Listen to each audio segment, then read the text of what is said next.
मान्य श्री प्रेम सुवाल समय 5 मिनट, यसपछि मान्य श्री चन्द्रप्रकाश सीपी मैनाली।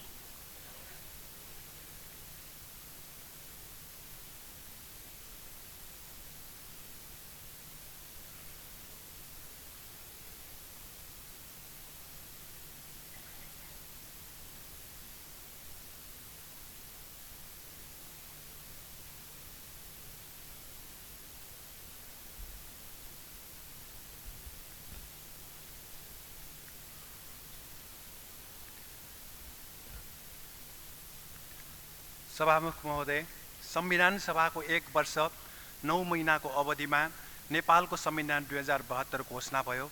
संविधानको प्रस्तावनामा समाजवाद उन्मुख आर्थिक समानता र सामाजिक न्याय उल्लेख भयो, तर यस अनुसार संविधानको धारा र उपधारामा आवश्यक प्रावधान समावेश भएनन्। नेपाल मजदुर किसान पार्टीले जनआन्दोलनको भावना अनुसार संविधानमा उत्पादनका मुख्य साधन र सेवा सामाजिकरण गर्ने, नेपालीको सम्पत्तिको सीमा निर्धारण गर्ने, विदेशमा सम्पत्ति राख्न नपाउने, स्वास्थ्य निशुल्क, शिक्षा निशुल्क, स्वदेशमै रोजगारीको व्यवस्था गर्ने संशोधन प्रस्ताव राख्यो। देशको छिटो विकास र स्थिर सरकारको लागि जनताबाट प्रत्यक्ष निर्वाचित राष्ट्रपति अनुकूल सानो मन्त्रीमण्डल गठन, सांसदहरू मन्त्री बन्न नपाउने, देशको एकताको लागि प्रत्येक प्रदेशमा हिमाल पहाड तराई समावेश भएको 14 प्रदेश बनाउने, स्थानीय निकायलाई नै अधिकार सम्पन्न र विकेन्द्रीकरण गर्ने संशोधन पनि हामीले राखेका थियौँ। देशको सार्वभौमिकता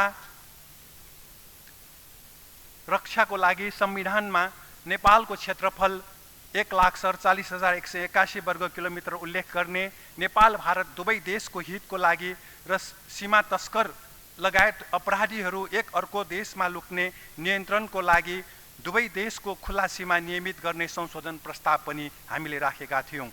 देश र जनताको हितका नेपाल मजदुर किसान पार्टीले पेश गरेको संशोधन संविधानमा समावेश भएन, तर देश र जनताको हितका यी विषयहरू हामी आउँदा दिनमा स्थानीय तहदेखि संसदसम्मको प्रतिनिधिमूलक संस्थाहरूमा हामीले उठाउँदै जानेछौँ।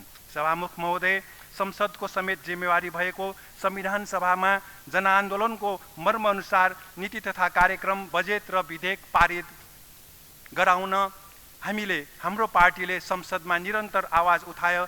संविधान घोषणा पछिको रूपान्तरित संसदमा पनि हामीले देश र जनताको हितमा नीति, बजेट र विधेयक पारित गराउन सरकारहरूको ध्यानाकर्षण गरायौँ।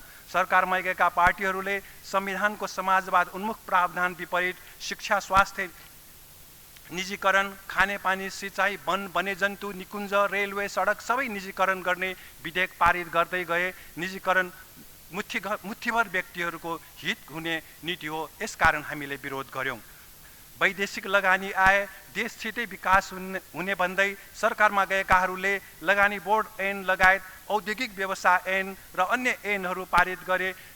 पुँजीवादी बन्दोबस्तमा वैदेशिक लगानीले हाम्रो देशलाई नव उपनिवेश बनाउनेतर्फ हामीले संसद र सरकारलाई सचेत गरायौँ। सभामुख महोदय, संसदीय व्यवस्था स्वयं पुँजीवादी व्यवस्था हो। पञ्चायती निरङ्कुशताले निर्वाचनमा जित्न आचार संहितालाई उल्लङ्घन गर्थ्यो। बहुदलीय व्यवस्था पुनर्स्थापनाको 28 वर्षमा पनि सरकारमा गएका दलहरूले निर्वाचन धाँधली गर्ने काम रोकेनन्। कर छल्ने, विदेशीको गुप्तचर गर्ने, गुण्डागर्दी गर्ने, कानुन हातमा लिने र उम्मेदवारहरूलाई आफ्नो दलमा हुल्याउने काम भयो र निर्वाचन चिन्ह सहितको टी-सर्ट, टोपी बाँड्ने दलहरूले धेरै स्थान जित्ने स्थिति आयो र निर्वाचन धाँधली कायमै रह्यो। नामले कोही पनि प्रजातन्त्रवादी र कम्युनिस्ट वा वामपन्थी र प्रगतिशील हुन सक्दैन, न त 3% मत सीमा सहितको कानुन बनाएर निर्दलीय पञ्चायती व्यवस्था फर्काउन खोज्नेहरू नै लोकतन्त्रवादी हुन सक्छन्। नेपालको पारवन अधिकार हनन गरी नेपालीमाथि नाकाबन्दी थोप्ने भारतीय विस्तारवादको विरोध नगर्ने र भारतले नेपालको सीमा अतिक्रमण गरेको विरोध नगर्ने र सीमामा भारतीय एसएसबीले नेपालीलाई हत्या गर्दा समेत चुइक्क नबोल्नेहरू कसरी देशभक्त र राष्ट्रिय पार्टी हुन सक्छ? सभामुख महोदय, हामीले संसदमा प्रखर प्रतिपक्षको भूमिका निभायौँ। संसदमा पेश भएको विधेयकमा विरोधको सूचना, संशोधन लगायत गणपूरक सङ्ख्या यकिन गर्न नियमापतिका प्रश्नहरू उठाएर हामीले प्रखर प्रतिपक्षको भूमिका निभायौँ र हाम्रो यो अवधिमा हामीले निभाएको भूमिकाको हामीलाई पश्चाताप छैन। सभामुख महोदय, दिनदिनै बोली फेर्ने र विचार फेर्ने काम हामीले गरेनौँ र बहुमतको आधारमा जनद्रोही विधेयकहरू पारित गर्नेहरूले एक दिन पश्चाताप गर्नुपर्नेछन्, देशको अध्योगतिको दोषीको जिम्मेवारी लिनुपर्नेछन्। सभामुख महोदय, सार्वजनिक महत्त्वको प्रस्ताव पनि हामीले पेश गर्यौँ। सीमा नियमित गर्नुपर्ने, नाकाबन्दीको विरोध गर्नुपर्ने, शिक्षा स्वास्थ्य निःशुल्क गर्नुपर्ने, तर यी जरुरी सार्वजनिक महत्त्वका प्रस्तावहरू छलफलमै आएनन्। शिक्षा प्रचारको निम्ति हामीले खोपो विश्वविद्यालयको विधेयक दर्ताको लागि जोड गऱ्यौँ र यहाँ संसदमा ल्याउनको लागि जोड गऱ्यौँ। शिक्षालाई उत्पादन श्रमसँग जोड्नको लागि हामीले जोड गऱ्यौँ, तर विवेकले काम गरेनन् र खोपो विश्वविद्यालय विधेयक पारित भएन। प्रजातन्त्रमा हामीले